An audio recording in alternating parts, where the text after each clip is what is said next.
Whoa! Ooh, You ever been in any hairy maneuver situations like that? You don't want to be going down the side of a cliff like that. Going down the side You never of a jumped a cliff, tank, man? You don't want to do that. The Russians and then the North Koreans, they like to do display of force with their vehicles. Jumping their tanks over mounds or over cars and stuff, or jumping them into a lake and then coming out. It's not really smart. Look at that. Look at that vertical. Just jumping it.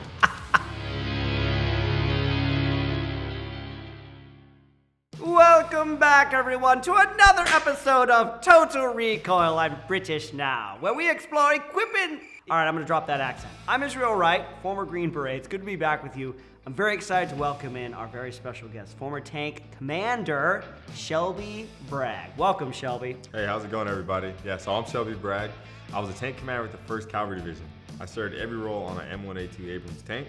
I was a driver, a gunner, a loader, and a TC. Today in this episode, we're going to be looking at tanks from the Battlefield series of video games. Should be very exciting. I love the Battlefield series. I played a few of them, not a lot. Have you ever played Battlefield? Oh, all the time. Hey, all right, cool. Well, we're in good hands today, folks. Let's get started. Okay, so Battlefield tanks. From the whole series, it looks like. Got The like latest new HUD on the bottom right. Yeah, they got the classic look of the tank. Look at that barrel, man. That is a long barrel. Range is usually the muzzle brakes, which give you the accuracy and the drawback and then the fire back of what the weapon's actually going to do. So it makes the gun more stable. The rounds are shot out further. Every gun has a different brake. Firearms dynamics are kind of uses the same kind of concepts, whether it's a small handheld weapon or it's a big old tank gun. Right. This guy's trying to run away. Oh, man. He has almost the right concept, but you want to get low and crawl. Yeah? And pray. Yeah, pray. And they got him shooting an RPG at him, smart. But Yeah. the tanker needs to get the coax gun out. Just rolling through. How much could you roll through? Can you roll through a wall? Can you roll through a brick wall or a tree or whatever? So you could go through trees with ease. On walls, you just put the gun turret to the back, or the turret to the back, and then you just drive straight through. You just like a 007 GoldenEye style? Yeah, just like that. That's actually a good example. Put the gun turret to the back and just drive through. A little tank action. Yeah. Tank on tank. The name Panzer is such an iconic, it's Germany, it's World War II, it's tank, you know. Oh, look at that. They got the gas tank back there. You got. So this one has a short gun. Yeah. Purpose, it could be a bridging vehicle, it could be a breaching vehicle. All depends.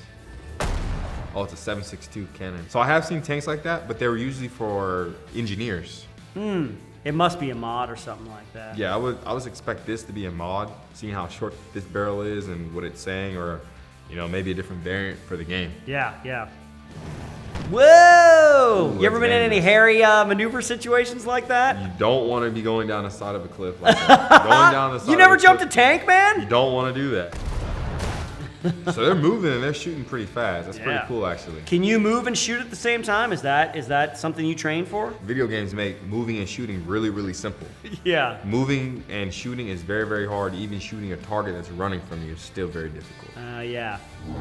There we go. Fighting in the middle of Dallas, Texas. I love it. Oh, look An at iron in his tank. Okay, Yeah. It's nice. See, it looks like he has the RPG cage on the backside to Yeah. protect the fuel in the engine. Yeah, that perhaps. RPG cage, that is to catch or deflect RPGs, right? Right, catch him, yep. Can a tank help out a tank? Can you tow them and pull them out of something? Yes, a tank can pull out 2 tanks, actually. It Whoa! needs to, yeah. You put the RPMs up higher. So it's like a sport mode for the tank, but it puts all the torque in the rear and pulls it. All right, cool. I want to say that when you're firing the coax, I think it heats up and you have to stop shooting. Could somebody, in sometimes in movies or something like that, you see guys get on top of the tank and they get that hatch open and they shoot the guy. Like, how easy is it to penetrate, get inside if you're a person getting on that tank? So it is not that easy to actually get on the tank like that. Okay. First of all, you have to find a way up there without them swinging the turret and hitting you off. And the turret, a turret tank's can swing. pretty high off the ground. Yeah, about 10, 15 feet. So if you get the turret, you just grab the Cadillacs, we call it, and swing it. It goes zzz, it'll just spin off. You got to try to hold on. And on top of that, inside the tank, there's a latch you pull and you turn. So you lock yourself in. If it's locked from the inside, you can't unlock it. I mean, it's a little Hollywood dramatic to open it up, put a grenade in there, watch the whole crew die, but They gotta do what they gotta do. Yeah, I guess so. So this is a troop carrier. Troop carry. Big body, right? Because you got to carry troops in there, usually a smaller gun, something like that. So yeah, it's made for troops, but at the same time, these vehicles, they look so big, but once you get it inside, like you said, it's like a little factory. It's a hazard with some of these Russian vehicles on the inside. So you get snagged by the turret, you get snagged by the engine, or there's something moving that can actually chop off limbs. Something could turn and just... Chop you off, yep. Chop Oh, off your man. leg, chop off your arm. He's moving. Yeah, it looks like he's got like a smaller, smaller millimeter gun. Yeah, just jump in that. The Russians and then the North Koreans, they like to do display of force with their vehicles. Showing like Yeah. Tokyo Drift, Fast and Furious style. Drifting, jumping their tanks over mounds or over cars and stuff, or jumping them into a lake and then coming out, and then we sit there with our heads down looking like, that's not really smart. T-72. Nice, big long barrel there. Yep. Right there you see on the back too, he has his snorkel. Oh, for like If going... they want to go underwater. Because the Russians, they gotta Yeah. one up. So we can go underwater with our tank. Mm-hmm. God forbid you should ever flip over or get into water. Is it airtight? How does that work? It's not airtight. It has sealing. Think of a sealant used on a bathtub or something. Oh, There's okay. certain Like sealant- caulking and stuff. Yeah, Okay. it's sealant on there to protect you from like gas to come in, but raindrops, not so, or less it's not waterproof. Okay.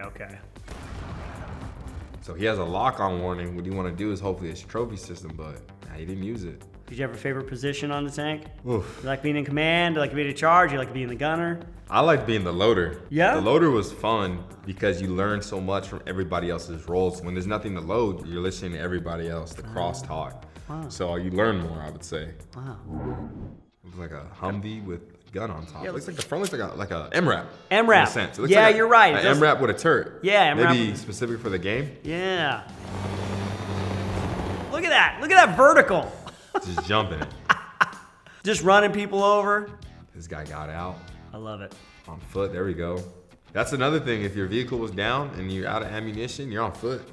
It can be fixed, and you Yeah. don't want that to get into the enemy's hands. So you fight, you go down with your vehicle. Kind of like when ship captains, they go down with their ship. Yeah. They don't want to leave their ship. Tanker never leaves his tank. Oh, Just really? another, yeah. You stay with your tank. Do you have any contingency plans? Let's say you had to abandon or something like that. Hard drives and secret stuff you may have, your maps and whatever, everything else is thermited.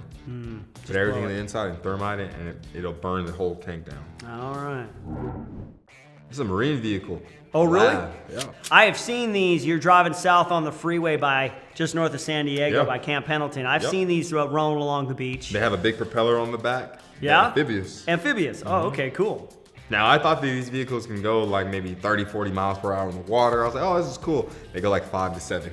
Ah, Sherman, look at them wrenching on it. yeah. That would be us on the outside trying to get that road wheel off. Sherman is the other name you hear that's so synonymous with World War II, but on the American side. That was like a strong tank at the time. Yep. So on the front right there, it's so realistic. You see it's like a Y shape. That's what they use to either do bayonets on the gun or bore-sighted. Okay. Bore-sighted means to basically zero in the main gun cannon to your sight. So if you're familiar with Fury, when he got shot, you seen the one guy got shot from the top of the tank when he popped out. Yep. And nowadays, there's so much armor to protect you. Nice. Whee! Oh, that's a no-no. Hey, you see how he did that? He jumped and then shot it like, yeah. Yeah. He's, Oh. he's going for it. Oh. He's going for Can the you bomber. Can you engage aerial vehicles at all? You can. With a I mean, tank? it's not advised. Okay. It's not advised. It's not in the plan. It's aerial vehicles have already spotted you way before you've spotted them. Right, because they're up in the air, of course. Yeah, they're they go up in longer. the air. They're more miles out. And like I said, if they're coming in hot to try to shoot on you, they're just playing with you. They're picking you off. Beforehand, they could just be far out. See right there on the side, he has the water cans. Yeah. Now this looks like maybe one of those Israeli tanks that we might have seen. Get that really low profile. Oh yeah, I believe that's a Merkava. It shows you where all the armor's out on the sides and the front, but look at the rear. There's no armor really. Yeah. It's thin metal. Now you know that as a tanker. Right. So do you train to like not let them see your butt? Right, yeah. Let get behind you. Definitely, so in maneuvering tactics, you don't want to show your rear, we call it. So if you see that little thing on the front, looks like R2-D2. Yeah. That's actually a scope. It's a sensor that actually scopes around. That's part of the. I love it. Because like if you're in a tank, that little kid part of you just wants to drive through a brick wall. You just want to that's so drive fun. through a house. You know. It's so fun.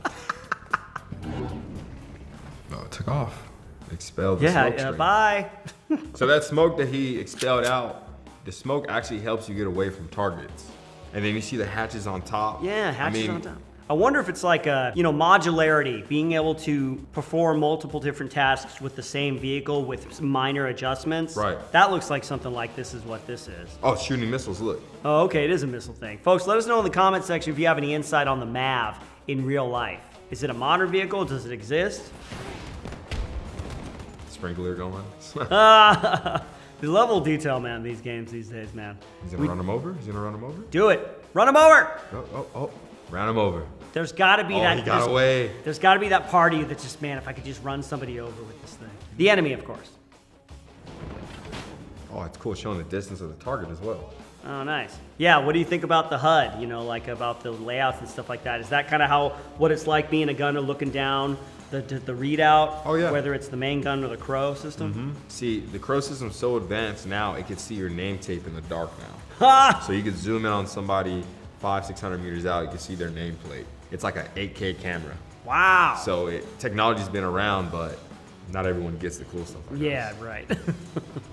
Wild, man. Wow, so the tanks? Once again, Battlefield spot on. You look at the graphics, you look at the realism in the tanks, the vehicles, so spot on. Shelby, thank you so much for coming in and bringing your experience and expertise on the tanks and systems, man. It's been really educational, really fun. Thank you for coming in, man. Oh, thank you. I appreciate the invite. Folks, we hope you enjoyed this video. If you want to see more videos like this, go over to Gamology's Facebook and YouTube page. If you want to hang out with me a little bit more, head over to Shift Fire on YouTube, where you can check out me and Cameron Fath as we explore and appreciate all things military and firearms culture. If you want to get a hold of me, I'm on Instagram, Mr.Cali_400. Nice. Shelby, thanks again, man. Thank you.